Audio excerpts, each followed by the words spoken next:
This program is presented by Birch Gold Group, the precious metal IRA specialists.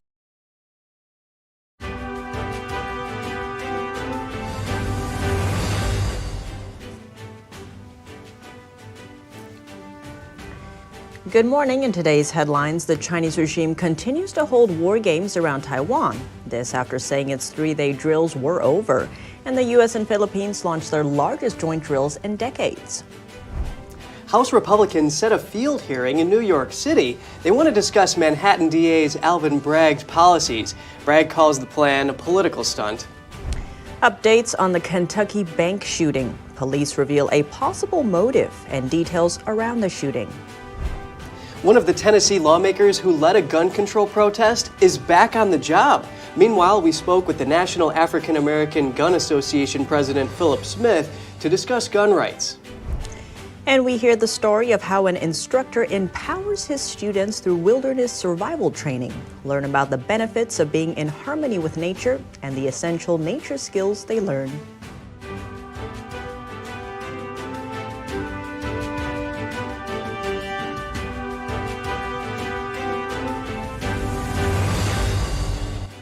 Good morning. Welcome to NTD. I'm Kevin Hogan.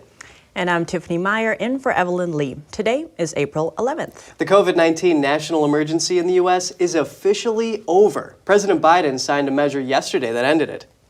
But first, we start off with what's going on around Taiwan. The Chinese Communist Party, or CCP, continues its aggressive military presence near the island. The Chinese regime carried out more drills this morning. This after the regime said its three-day war games had ended yesterday. It sent out dozens of fighter jets and bombers over the last few days. NTD's Jeremy Sandberg has more on the ongoing drills near Taiwan. Combat readiness patrols. That's what the Chinese Communist Party, or CCP, is calling its military exercises around Taiwan. Taiwan's defense ministry says over 90 CCP military aircraft flew around the island in missions Monday, and that it spotted 9 Chinese ships and 26 aircraft, including fighter jets, carrying out patrols nearby late Tuesday morning. A Chinese military ship carried out a live fire exercise near the Taiwan Strait. That happened near Pingtan Island, China's closest point to Taiwan. The Chinese regime began exercises on Saturday after Taiwanese President Tsai Ing-wen returned from the U.S. Tsai met with U.S. representatives, including House Speaker Kevin McCarthy, on her trip. The meeting infuriated the CCP. It warned resolute action and countermeasures would be taken if the meeting happened. The CCP simulated precision attacks and blockades during its exercises. President Tsai criticized Beijing for its response. She says the drills are causing instability in the region. Japan's defense minister denounced the drills around Taiwan on Tuesday. He called it intimidating training to seize sea and air control around the island. Meanwhile, the U.S. and the Philippines are launching their largest combat drills in decades on Tuesday. The exercises involve live fire drills that include sinking a target vessel in waters across the South China Sea and the Taiwan Strait with a coordinated airstrike and artillery bombardment. It's likely to anger the CCP, who warned against the intensifying U.S. military deployment to the region. Jeremy Sandberg, NTD News. What are we learning from the drills, and what's China's long-term plan? We're bringing in Anders Core now for more. He is the publisher of the Journal of Political Risk, principal at Core Analytics, and also a contributor to the Epoch Times. Anders, good morning. Good morning. So what are we seeing in terms of the scope of the drills this time? How should the U.S. view this? Well, for the first time, they've used the aircraft carrier. Every time these drills, the CCP's drills around Taiwan are getting more aggressive, it's a signal to the world, to the United States, to Europe, and to Taiwan, that they don't want the country to be independent, which in fact it is independent already. And it seems, we're seeing French President Macron just spend some time with Xi Jinping, and after his return, he's saying it's important to be independent from the U.S. to not get caught up in any crisis, which Xi Jinping seems to agree with. So what's in it for China? Well, China is trying to split Europe off from the United States generally in the international system. The U.S. and Europe are two of the world's biggest economies along with China, and if China can split us, then they're in a better strategic position, basically. Macron has faced withering criticism internationally from the United States, from his European comrades, and he is, in trouble politically because of what he's doing. And speaking of splitting the U.S., it seems China has been trying to broker deals in Ukraine and the Middle East. What do you think about these increased diplomatic efforts coming out of China? How does this fit into their long-term game? Beijing is attempting to remake the international world order. There's nothing, that's the basic truth. They're attempting to achieve long-term global hegemony. They want to rule the world. And every other country in the world that values its sovereignty is therefore at risk. And part of this peacemaking is to improve its soft power, improve its image abroad, to make it look like a country that could rule the world. And what does this mean for the U.S., especially going forward? Well, we care about our sovereignty. We care about international order that we've had since 1945. I mean, really, the United States has led the international order, not in a heavy-handed way, but in a very light-handed way, along with other countries in the UN Security Council. And engaging countries like Russia and China has clearly been a mistake. Allowing them to be in the United Nations, which they use as a tool for their own aggression and to paper over their own aggression, was clearly a mistake. Anders Kaur, publisher of the journal Political Risk, thank you so much for your time today. Thank you. House Republicans have set a field hearing on Manhattan District Attorney Alvin Bragg's policies. It will take place next week in New York. The hearing from the House Judiciary Committee is called Victims of Violent Crime in Manhattan. Republicans have vowed to hold Bragg accountable after former President Trump's indictment. They say Bragg's policies are pro-crime and anti-victim. Bragg has stated that the DA's office will not prosecute numerous offenses. Those include most trespassing violations, resisting arrest, marijuana misdemeanors, and prostitution. He downgraded other offenses like possession of a non-firearm weapon, residential and commercial burglaries, and drug cases. DA Bragg called the move a political stunt taking place in the safest city in the U.S. Republicans are comparing Bragg's leniency for these crimes with this prosecution of Trump. They're suggesting a lack of consistency.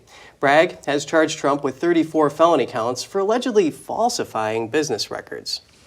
And one of Bragg's aides responded to the announcement. He says instead of road tripping to New York City for a hearing on violent crime, Jordan should travel to his home state of Ohio to investigate murders. NTD will be live streaming the hearing next Monday at ntd.com. And more details revealed on the Kentucky bank shooting. Police say the suspect acted alone and was a full-time bank employee. One official says he knew he was going to be fired and wrote a note to loved ones before heading to his job yesterday and opening fire. NTD's Jeremy Sandberg has more on what's known so far. Authorities say the shooter started killing colleagues at a morning meeting around 8:30 a.m. before the bank opened to the public. Police say 4 employees were initially killed in the attack. Another passed away from her injuries Monday night after undergoing multiple surgeries, bringing the death toll up to 5. That left 8 injured, including 2 police officers. One was shot in the head during the shootout. That officer is 26-year-old rookie Nicholas Wilt. He's in critical but stable condition after having brain surgery. Wilt was new to the force, graduating from the police academy late last month. Police say the shooter is dead, but are still trying to confirm if he was killed by officers or a self-inflicted gunshot wound. The shooting was live-streamed on Instagram and has since been taken down. Police identified the suspect as 23-year-old Connor Sturgeon. His LinkedIn page says he worked at the bank as an intern for 3 summers from 2018 to 2020. His profile says he became a full-time employee as a portfolio banker in 2022. A law enforcement official says Sturgeon learned he was going to be fired and wrote a note to his parents and a friend about his intentions to shoot at the bank. It's not yet clear if the note was seen before or after the shooting. The suspect's home in Louisville was searched after the attack. Officials say an AR-15 style rifle was used in the shooting. The White House repeated its calls for more gun control Monday night. We need to act, and we need Republicans to show some courage, Republicans in Congress. President Biden's gun control wish list includes banning so-called assault weapons in high-capacity magazines, laws requiring safe storage of firearms, background checks for all gun sales, and the elimination of gun manufacturers' immunity from liability. Jeremy Sandberg, NTD News. One of the two Democrats expelled last week from the Republican-led Tennessee House was reinstated Monday. This after Nashville's governing council voted to send him back to the legislature. NTD's Daniel Monahan has the story. Please vote to approve Representative Jones. Thank you. It took the Nashville Metropolitan Council just a few minutes to restore Representative Justin Jones to office by unanimous vote. Nashville City Council member Delicia Porterfield spoke in the lawmaker's favor. This is not the first attempt of the state attempting to silence the people. It had only been 4 days since Republicans stripped him of his seat. Right after the vote, Jones marched to the Capitol several blocks away, as protesters made the trek as well. He took the oath of office on the steps and entered the building. I want to welcome democracy back to the people's house. That on last Thursday, members of this body tried to crucify democracy, but today we stand as a witness of a resurrection of a movement. Jones says his expulsion awakened the people of the state, especially young people. And no expulsion, no attempt to silence us will stop us, but it'll only galvanize and strengthen our movement. And we continue to show up in the people's house. Power to the people. All right. That's out of order. That's the second time. Republicans banished Jones and fellow Representative Justin Pearson over their role in a gun control protest on the House floor. As protesters filled galleries, the lawmakers approached the front of the House chamber with a bullhorn and participated in a chant. The scene unfolded days after the shooting at the Covenant School where 6 people were killed, including 3 children. Justin Pearson could be reappointed as soon as Wednesday. Daniel Monahan, NTD News. Tennessee lawmakers were calling for more gun control. To find out what the other side is saying, NTD's Daniel Monahan spoke with National African American Gun Association President Phillip Smith. NAGA President Phillip Smith says guns wouldn't be necessary in a perfect world. In a perfect world, but the world we live in is not perfect. America is a very violent place, and people need to realize that. We have over 300 million guns as we stand right now. 300 million right now. That's a lot of guns. Smith says the vast majority of gun owners are good people who pay their mortgage and get nagged at by their wives to take the garbage out. But unfortunately, there is a small slither of people that make it their duty to cause harm, to rob, to steal, to kill, to make society in an uproar just for their own selfish reasons. That's why you need a gun to protect yourself from those types of individuals. According to Smith, if you want to stop school shootings, you need to protect schools and the children with armed guards. And if you don't understand that mindset, you are what we call in NAGA a soft target. In other words, if I'm somebody that's going to do harm, I'm going to look for the easiest route to hurt the most amount of people. Oh, that church right there, that synagogue right there, that mosque right there doesn't have any guards. Well, I'm going to go in there and shoot everybody. Smith founded NAGA in 2015. He felt the African American community needed an organization that spoke to its concerns and needs. We came here under the burden of slavery, and we've had to fight literally in blood and death to get to the point where you and I can have a conversation where I'm in a nice house and live in a decent neighborhood. So the Second Amendment for us is a actual grabbing and visualization physically and symbolically of being able to protect ourselves. That's why it's so important. Although NAGA is an organization that focuses on African American issues, Smith says all are welcome. We simply want folks to be trained, and I don't care what color you are. When you come to us, we're going to give you a high five, we're going to give you a hug, and we're going to say, come on, brother, well, come on, sister, and learn how to shoot a gun, how to protect your family. Smith says the great outdoors is a big focus for many NAGA members. They're getting into fishing, getting into kayaking, getting to those natural sports out in nature, and I think that's a really good thing.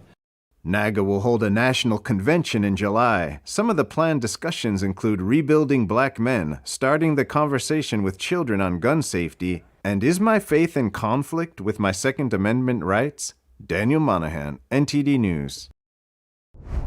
Coming up, public cell phone charging stations. It seems they are everywhere now. However, the FBI has issued a warning about so-called juice jacking.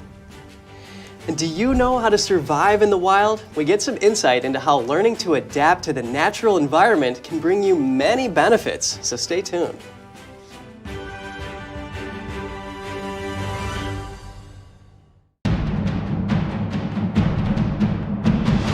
A performance that truly matters for each and every one of us.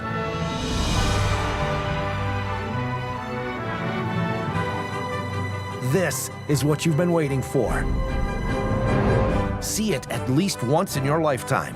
Shen Yun, coming to Lincoln Center, April 6th to the 16th. Buy tickets now at shenyun.com.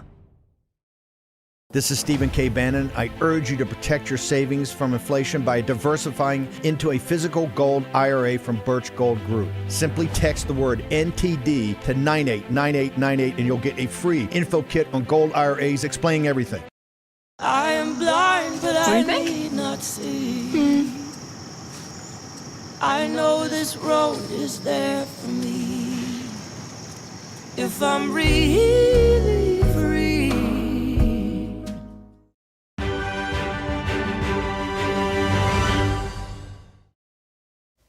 Welcome back. A historic strike at New Jersey's flagship university. Thousands of professors, part-time lecturers, and graduate students at Rutgers University have walked off the job for the first time in the school's more than 250-year history. The strike was initiated by union officials on Sunday after faculty members voted overwhelmingly in favor last month. It followed a standstill in negotiations over contracts and pay, which have been at the forefront since last July. Union leaders say they're demanding salary increases and better job security, as well as guaranteed funding for graduate students. It's been about 250 days that we've now been working without a contract, and the university isn't budging on the issues that are most important to us at the table. A lot of part-time lecturers are paid about $5,000 per course, which proportionally is not equivalent to what other faculty are getting paid for the same work. Our graduate students are also paid nowhere near a living wage, about $30,000 a year, which is not enough to live in the New York metro. The conditions here really are deplorable for employees. I've seen over and over again people not being paid on time, including myself sometimes. It makes it very difficult to raise a family. Classes were still being held Monday as picket lines were set up at New Brunswick, Newark, and Camden campuses. The Biden administration's plan to cancel up to $20,000 in student debt could have an unwanted side effect. Some people's credit scores may drop. Despite a 3-year pause on federal student loan payments, many borrowers' accounts remain registered as current with credit agencies, thereby seriously affecting borrowers' payment history, the key element for obtaining credit. Experts predict the situation is only temporary and should not affect those who still have a balance following the cancellation, providing they settle up on time with their bills. At present, payments are scheduled to start again in September. Do you use public phone charging stations in airports, hotels, or shopping centers? Well, you'd better think twice about it. The FBI has sent out a warning against using them. In a recent tweet, the FBI said bad actors have figured out ways to use public USB ports. They can use them to introduce malware and monitoring software onto devices. According to an FCC consumer warning, it's a practice known as juice jacking. Using the malware, hackers can gain access to electronic devices while they are charging. Such malware can lock a device or export personal data and passwords. The FBI advises people to carry their own charger and to use an electrical outlet instead. Have you ever wanted to get away from it all and learn how to survive in the wild? Well, our next guest teaches people just that about an hour north of New York City. Students of his learn skills like making fire, navigating, tracking, and awareness. Have a listen. Joining me now is Shane Hobel, the founder of Mountain Scout Survival School and a professional tracker. I'm really glad you could speak with us today, Shane. Oh, no worries. Thank you. And good morning to you, Kevin. How are you? I'm good. And I want to know, why are you running this organization? Great question. As children, we visit the museums of natural history, usually on school trips, but that's the closest we ever get to in terms of these skills actually being handed back to us. These are your human ancestral right skills, and we keep them behind glass. And so schools like this exist all over the place, and this is the only way that we can receive those skills is through hands-on history, and that's how I like to put it. Yeah. That is fascinating. What's a big lesson from your course that someone can take with them back to civilization that will benefit them? Is it the resourcefulness, the inner peace, the humility, being at the command of nature? What? Yes to all of them. And it's the empowerment. You know, people, when you are recipient of skills, it's not something that takes up any room in your backpack or your briefcase or your purse. It's empowered within you, and that's the greatest thing you can take back. And yes, these skills are applicable both here in the wilderness and in the urban environments. But that's the growth within. That's the greatest thing that people walk away with. Empowerment, that's such a valuable skill. It's hard to attain. Now, what are some of these natural human life skills, and how are they affected by what can be at times a tech-centric, fast-paced life? Well, you hit it right there. Fast-paced. We live in a very hardcore matrix. It's very fast-paced, high-tempo, very little time to actually live your life. You're too busy being busy. And so that said, we know that history has spoken many times before that regardless of the civilization that we create, there's always a little flux in it, you know, be it a snowstorm, a disasters, or otherwise, and other things can go sideways. With that, having these skills doesn't make you dependent on any of those things that we have created in the modern place. It puts you back in relationship in harmonious living with Mother Nature, the natural world. And that's the empowerment. That's the place where people are finding comfort. Regardless if they live here or in the cities, they are seeking this information and they're finding that comfort within. They know that they can take care of themselves and their loved ones. Being in harmony with nature can be so useful. And now in the U.S., there are competing ideologies, which I know people take your course to get away from politics, but they have progressivism, which some say leads to dependence on the government, and conservatism, which can lead to the opposite and values self-reliance. So how can we view this dichotomy in the lens of survival in the wilderness? You know, that's another good question. I have to say that fire, hunger, cold, the bear, or even the person on the street that wants to attack you. None of these things actually care about any of those views, the politics, the religious points, the financial statuses. None of those things care. What does matter is whether or not someone is being active, you know, reactive, or more importantly, proactive. And that's what happens here. You learn to take away all those things and what's left. And so these skills are starting to fill in the gaps of knowing that you're capable, regardless of the situation, regardless of the political strife, who knows, who cares. We're all dependent on the same umbilical cords of getting our electric, getting our food, getting our gas, and so on, regardless of our views. If those go down, we still rely on these skills.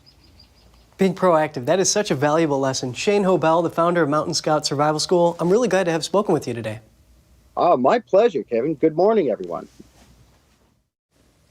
So, Tiff, have you ever gone camping? It's been a minute, but I used to, yeah. Actually, the video we saw over there with the bow drill fires and tracking, I used to learn that. Did you make the fire? Yeah, it was an adventure. That is cool. And, you know, I actually learned how to read the clouds to tell when a storm is coming. I mean, as they say, you can learn to read nature like a book. Ah, good point.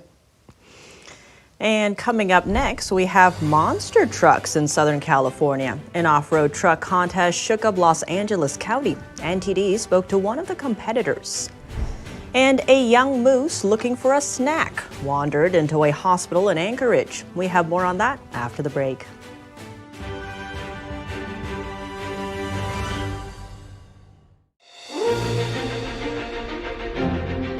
NTD's Capital Report. It's about getting answers, cutting through the fog of politics. It's about your questions and our chances to ask. What is the net impact of the American Congressman Graves? Thank you for joining us. We're speaking to those in power to find out what does this mean for the people.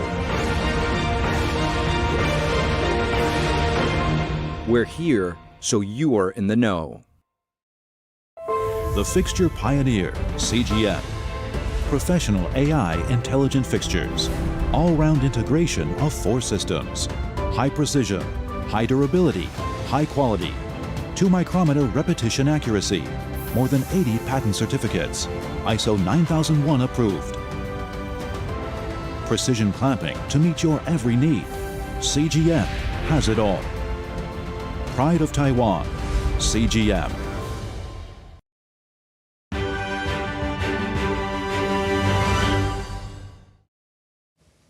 Monster trucks in Southern California. Over the weekend, thousands of fans cheered on their favorite competitor in the world of gigantic, action-packed truck driving.